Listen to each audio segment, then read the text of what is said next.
minasyaitonirrajim. Bismillahirrahmanirrahim. Assalamualaikum warahmatullahi wabarakatuh. Alhamdulillahirabbil alamin. Assalatu wassalamu ala asrofil anbiya wal mursalin sayyidina wa maulana Muhammadin wa ala alihi wa sahbihi ajmain. Kita bertemu lagi di sini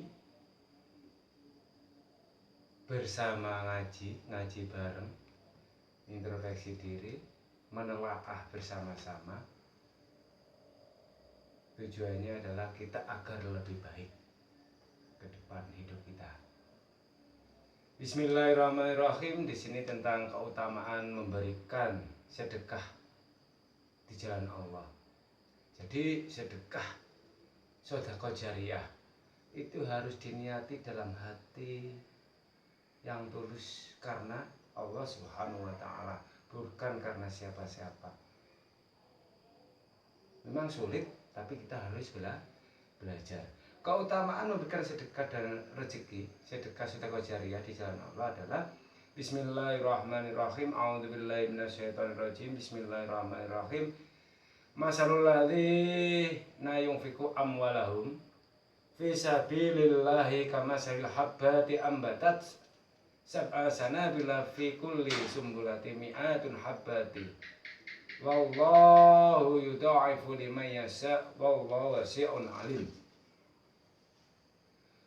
Yang artinya perumpamaan nafkah yang dikeluarkan oleh orang-orang yang menafkahkan hartanya di jalan Allah adalah serupa dengan sebutir benih yang menumbuhkan 7 bulir.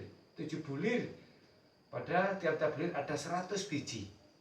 Allah melipat gandakan ganjarannya bagi siapa yang Dia kehendaki, dan Allah maha luas karunia-Nya, dan Allah lagi maha mengetahui.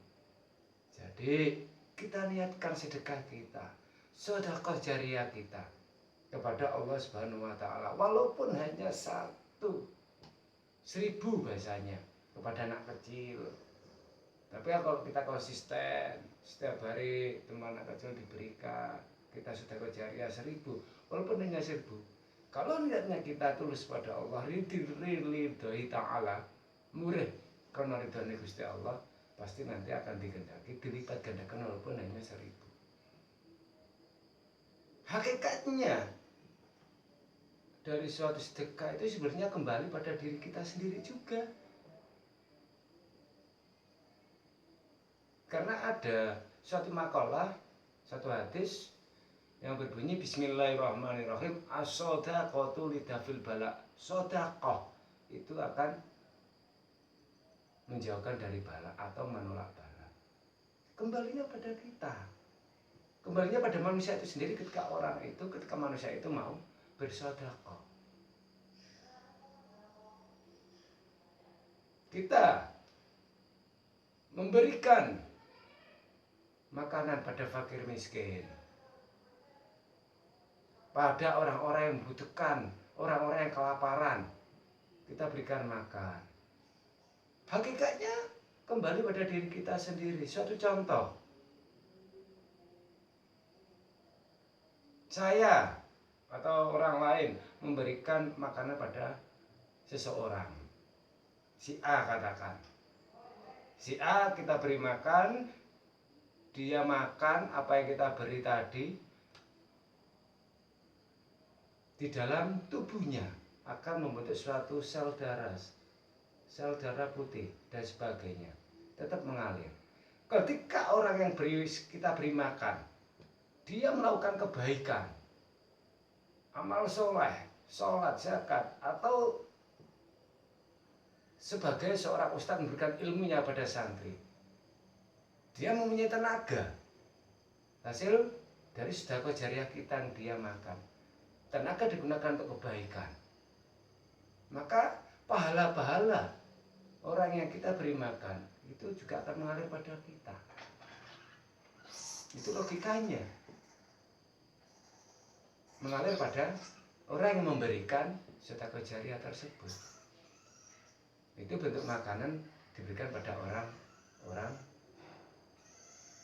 yang di situ berjuang untuk di jalan Allah, atau orang yang situ membutuhkan. Jadi apa yang dia makan, yang kita berikan, yang kita sudah kojeriakan, akhirnya dia makan menjadi suatu tenaga, membentuk suatu sel darah putih yang tetap mengalir di dalam tubuhnya, dan itu pun tidak akan hilang, tetap mengalir di dalam dirinya. Dia melakukan kebaikan, kita juga dapat pahalanya. Kebaikan itu kita akan mendapatkannya dari orang yang kita sedekah jariah. Apalagi kita sedekah jariah kepada tempat-tempat ibadah, masjid. Tiap hari Jumat 1.000, 2.000, tiap hari Jumat kita masukkan sedekah jariah. Walaupun 1.000 katakan, atau bahkan lebih banyak, 50.000. Tidak kuat 50.000, 10.000 kita berikan pada masjid. Sama masjid sama donasinya dihitung, dikumpulkan dana seberapa bulan, akhirnya untuk pembangunan masjid. Suatu contoh untuk beli pasir, pembangunan pasir, kita sedekah tiap Jumat, sedekah jariah di masjid 1.000 pasir untuk membangun. Pasir itu dicampur dengan semen dan sebagainya, akhirnya dibangun dengan kokoh. Selama masjid itu berdiri di tempat ibadah, selama dihuni oleh orang-orang untuk beribadah, maka pahalanya tetap mengalir pada orang yang memberikan, walaupun hanya 1.000.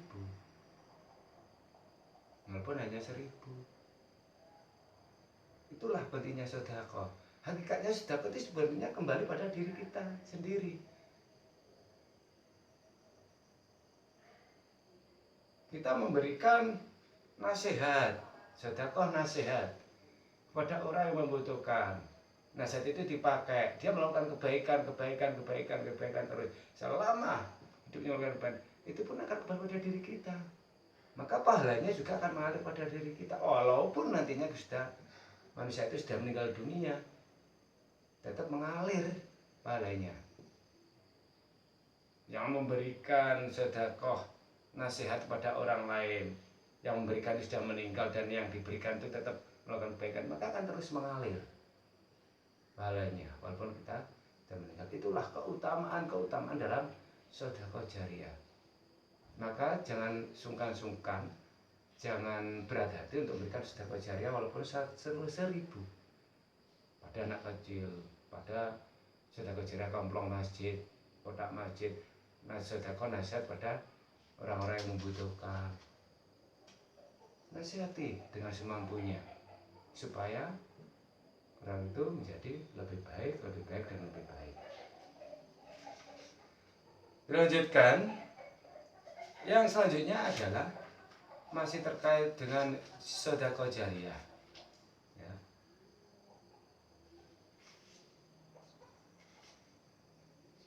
Keutamaannya adalah disebutkan dalam kitab Durratun Nasikhin, inna daifa idza dakhala baitul mu'minina dakhala ma'ahu alfu barakatin wa alfu rahmatin. Sesungguhnya jika ada seorang tamu yang masuk ke dalam rumah orang mukmin, maka ikutlah masuk ke dalam bersamanya 1.000 berkah dan 1.000 rahmat.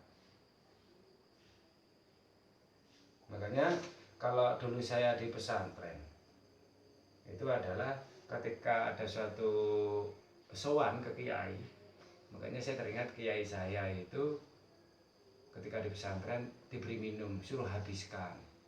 Ada minuman putih itu atau minuman teh, disuruh habiskan. Karena apa? Ada 1.000 berkah di dalam situ.